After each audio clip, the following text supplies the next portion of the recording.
मारलू नजरिया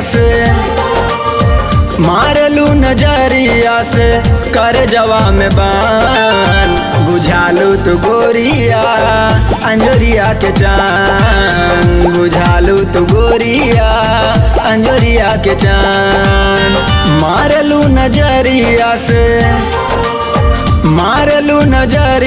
से कर जवा में बान बुझालू तू गोरिया अंजोरिया के चांद बुझालू तू गोरिया अंजोरिया के चांद।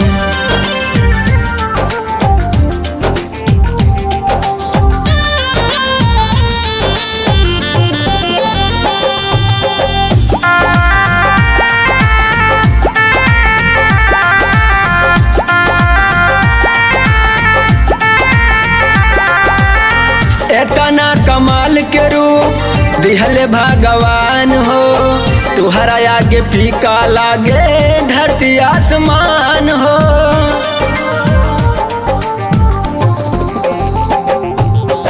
एतना कमाल के रूप दिहले भगवान हो तुहरा आगे फीका लागे धरती आसमान हो। लागतावे लेबू हमारो परान बुझालू तू गोरिया अंजोरिया के चांद बुझालू तू गोरिया अंजोरिया के चांद।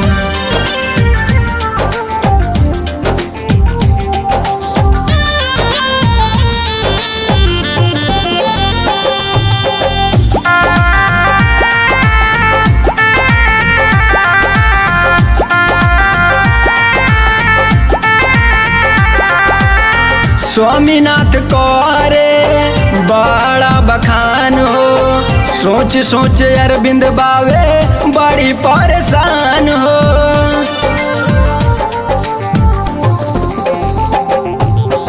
स्वामीनाथ करे बड़ा बखान हो सोच सोच अरविंद बावे बड़ी परेशान हो। दिलीप